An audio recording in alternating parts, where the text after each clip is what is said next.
Alright, so I'm working on an '07 Lexus IS 250, and show you guys. These were the codes I was getting,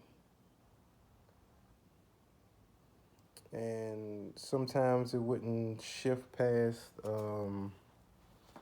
like it would go past like third gear. We stuck in like safe mode or something, or sometimes it'll go to fourth gear, but I couldn't really get fifth and sixth. So I was reading about the solenoid sensors were bad, on these models. So before I changed out the solenoids, I wanted to make sure the fluid wasn't low, because sometimes your fluid get low, you got a leak, and it gets it's a under here. You're gonna need a 24 millimeter. And I just got a breaker bar. Really could use a ratchet, but my ratchet broke, so I had to use my breaker bar. Broke from a previous job. I just got to go get another half inch. So this is a half inch, and this is the cover that's underneath of there with the two 10 millimeter screws.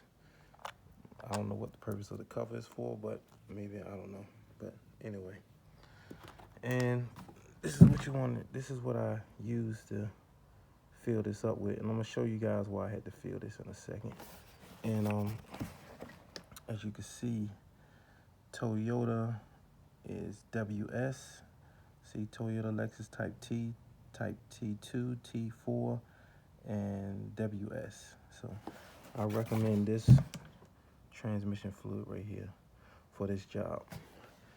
So as I go under here, show you, I noticed I had some fluid on my pan, and apparently I started getting this code, like it would come and it would go away, like my check engine light with my VSC would pop on, and so I reset the code and drive fine. Then it'll come back maybe like a week or two later, and I just leave it, and then it'll go off on its own.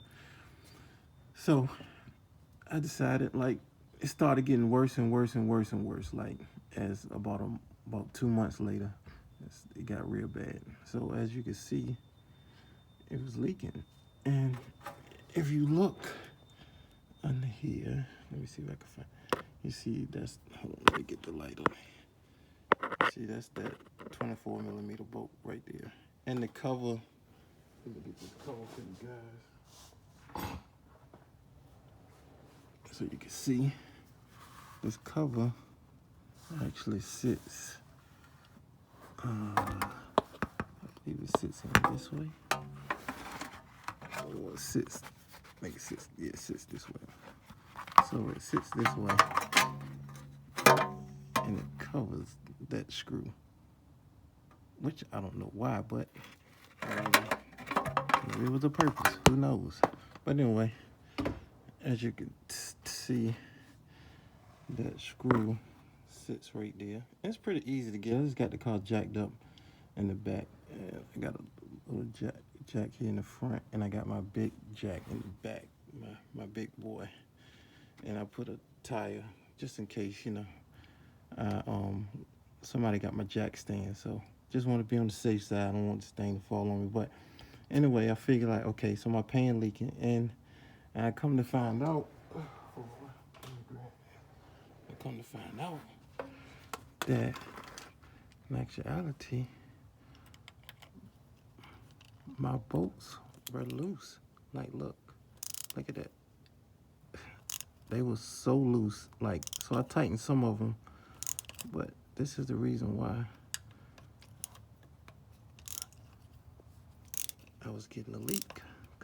So if you guys having this issue, before you go and spend money on, like, this one's super loose, before you go spend money on those solenoids, check and make sure you don't have a leak under there. Just get under the car and look at your pan, and if you see something leaking, 9 times out of 10, you don't leaked away about a quart or two of transmission fluid, especially if it's getting bad. So you want to put about 1.5 to 2 quarts in there. If it's doing it like you can't even get past third, that means it's super low. Like you don't have enough, you know, probably in the torque converter. And, you know, so, and then you probably have erratic shifting, like you back out and then you put it in drive and it's delayed like 2 to 3 seconds before it go into drive. Yeah, it's not enough in the torque converter. So it's a pretty simple job. Like I say, jack it up to 10mm bolts, and then your 24mm right here. And then you can just use a pump to pump it in, and you can get it from Harbor Freight, AutoZone, Advance. It's just a transfer pump, you know. I'll show you guys what I got. I'll show you so you can get a general idea. And that's my other jack I got in the back. But it's the pump. It's a multi-use transfer pump. You got your in, your out. Put your in into your bottle of fluid, and you're out into the hole of the transmission, and just pump it. You're good to go.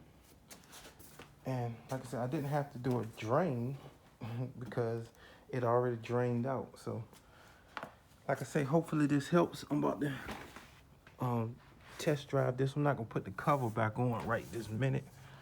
I'm just gonna like I said, you can see that bolt from here too. I'm just gonna leave that cover off and drive it, make sure I'm straight, and tighten the rest of these bolts around the pan. Like I said, double check your pan bolts. Make sure you don't have a leak, because by me looking under here, I realized my solenoids must not be bad. It's low fluid, and this is what's causing my issue, hopefully. But I think this might be the reason why I'm having that those codes. So I'm gonna check it out. I'm gonna drive it around first without clearing the codes and see if the codes clear by themselves. All right, so hope this helps you all out, and see you guys on the next one.